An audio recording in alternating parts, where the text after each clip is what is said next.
What's up, everybody? I hope you're all having a great day today. Today, I'm going to be breaking down the Nebraska Cornhuskers 2020 football schedule.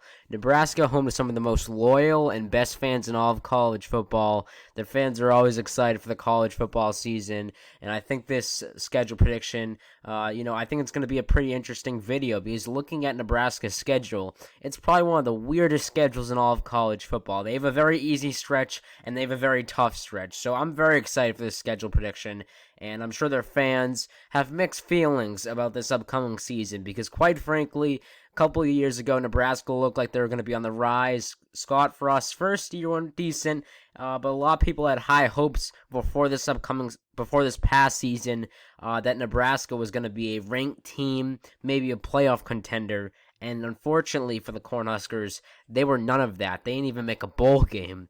So they were major disappointment. They were a major disappointment last year. It was really surprising to a lot of people, even me. I thought they would at least be bowl eligible, be like a 7 or 8 win team. But their offense was just not very good last year. It didn't have much production, at least compared to the year before. I feel like Adrian Martinez, their quarterback, he didn't do so good last year. I think he dropped off. He is coming back again for his junior year, but he definitely dropped off. So it's going to be interesting to see how the Huskers do. Looking at their schedule, again, mixed feelings, really mixed feelings. I feel like there's a very easy stretch and a very tough stretch. Something you would see out of a video game or something like NCAA 14. I don't know. It's a very odd schedule. But without further ado, let's get into it. I think you guys can tell which one's the easy stretch and which one's the tough stretch. Purdue, that should be an easy game. Purdue, I think, will be a decent team next year, a bowl-eligible team, but still, they're not, in my opinion, as talented as the Cornhuskers. I forgot to mention, the Cornhuskers do have a top 20 recruiting class according to 24/7 Sports, so their talent should be decent next year. Again, we have to see how the offense does. That's the big question, but they should be able to beat Purdue no matter what. I really think they're the better football team here, so my guess would be the Huskers beat Purdue here. 2 Central Michigan should be another easy game here, really no challenge. 3 South Dakota State. So out of the first 3 games, this might actually be the most challenging. Now, it's an FCS school, and I think you're probably going to be surprised when I say that's the most challenging. But South Dakota State is constantly a contender for the FCS National Championship year in and year out. No, they're not as good as their rival North Dakota State. I understand that. But still, South Dakota State, they are definitely a competitive school, and they can definitely, create a trap game. So don't sleep on the Jackrabbits. Don't sleep on them. But I'm going to take the Huskers here. For Cincinnati, Luke Fickell's doing really well. I really think he is. I think this is a 50-50 ball game in my opinion. He's doing really well with Cincinnati. They've been doing great. I like where they're at right now. It is at Lincoln, Nebraska, a very tough place to play for any team. So it's going to be a tough atmosphere for Cincinnati. I do agree with that. It's going to be an interesting game, though. I definitely think Cincinnati can put up a fight. 5 at Northwestern. I'm not buying the hype around Northwestern. They did terrible last year. People are saying, they're going to get back to where they were in 2018. They're going to be pretty good again. They're going to make a bowl game. I'm not buying it. Playing at Northwestern really doesn't hurt you. Their crowd is not very loud, and to be honest, I don't think Northwestern really has a ton of talent, in my opinion, so I think the Huskers can get this one done pretty easily. 6, Illinois. If it was at Illinois, I might take a loss here. But Illinois home should be a manageable game for them. I think Illinois is definitely improving year in and year out, but they're not quite yet at the level they need to be, at least competing for the Big Ten championship. They're not at that level yet. I think they're getting closer, but they're not at that level yet. 7 bye week. So that was the easy stretch, and I really think out of that stretch you go 5-1.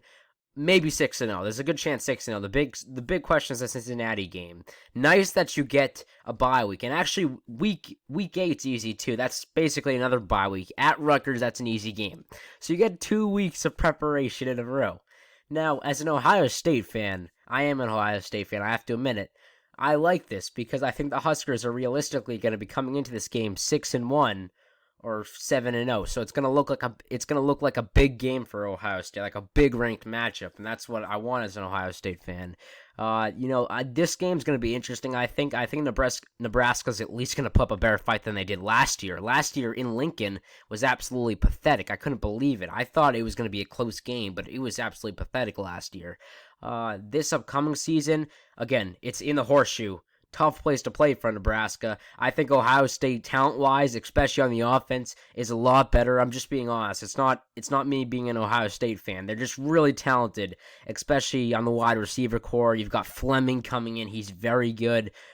Garrett Wilson, Chris Olave, and Justin Fields. He's obviously a very great player. He's supposed to be first, maybe, in Heisman contention. Second, he's up there with Trevor Lawrence for top Heisman contender. So Justin Fields is a very good quarterback. The defense for Ohio State is the one thing they might have a little bit trouble on. I think Ohio State definitely has some holes in the defense. Replacing Chase Young and Jeff Okudah is not easy, so that might hurt them there.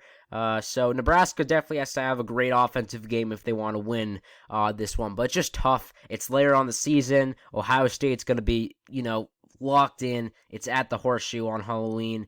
I think Nebraska can put up a fight. I definitely think they'll make it closer than it was last year. But overall, at the Horseshoe, Ohio State has the better talent. I'm taking the Buckeyes here. 10 Penn State, another tough game.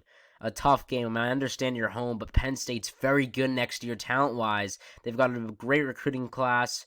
And, the running game should be good with Journey Brown. Sean Clifford, I think he's okay. I don't think he's anything special, but still he's getting more experience, and the defense is great. Tough game here, so I think that's a loss. At Iowa.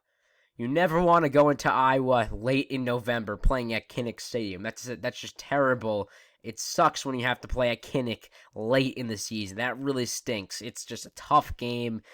Good chance for losing it, and I really don't think Nebraska's going to win this one. I don't care that Iowa has lost a lot of talent. They're still overall a decent football team. I understand losing Wirfs, losing AJ Espinosa and Nate Stanley, that hurts a lot, but it's just at Kinnick. And I understand you can't just say they're going to lose because it's at one stadium, but at Iowa, it's just such a tough place to play. So I'm taking the Hawkeyes here. 12 at Wisconsin. Another tough game here. Wisconsin's still going to probably be competing for a chance to make the Big Ten championship game at this point, so it'll still be a big game for Wisconsin. It's at Camp Randall. Very tough place to play, just like it is at Kinnick. Wisconsin, I think, has the best defense in the Big Ten, in my opinion. I really do. I think they have a top 5 defense in the nation. It's very good, in my opinion. Their offense, it's okay. It's not great. Losing Jonathan Taylor definitely hurts. But still, when you have a great defense and you're at home, against a team who had an okay offense last year, you should probably win that one. So I'm gonna take the Badgers here. And 13 Minnesota. Another great team. This is what I meant by crazy schedule. This stretch is just this 5-game stretch from Ohio State to Minnesota is absolutely brutal. I blame the schedule makers for doing this of the Big Ten. This is just absolutely crazy. That's it's honestly unacceptable. You really can't do that to a team. But it is what it is. They have to play Minnesota week 13. Another tough game, and I don't think they're going to win that one. Minnesota has a great offense. PJ Fleck, he's returning at the head coaching position, but Tanner Morgan, the quarterback, coming back. Rashad Bateman coming back. Minnesota looks good. Minnesota looks very good next season. I think they're a 10-2, maybe 11-1 team. So it's a tough schedule. And again, I blame the schedule makers for this one. I really think they did Nebraska pretty dirty by giving them the schedule. It's just not fair whatsoever. Obviously, you can't control the out-of-conference games, but the in-conference schedule is that's crazy. That's absolutely crazy. And I understand, they got 2 tough crossover opponents, but at least if you're at least spread the games out. I mean, put like Ohio State or Penn State early on the season or something like that. I just think it's crazy to have those 5 games, all who are ranked teams, all who have a chance at being ranked teams next season, back to back to back to back. It's just crazy. It's absolutely crazy. So I think it's very unfair. I have the Huskers anyway coming in at 7-5. I said Cincinnati could be a close one, so it could be 6-6 as well. But I'll throw them a bone, give them 7-5. That's a 2-game improvement. Overall, I think that's pretty good. I think the talent is definitely going to be better. The offense should be a little bit better. They definitely have a lot of returning production. Martinez, he needs to step it up. I think every single tight end for Nebraska is coming back. That definitely helps. So they should be a better football team next season. But man, that schedule at the end of the season, it's very tough when you need to be locked in and you can't make mistakes. They just have such a tough schedule.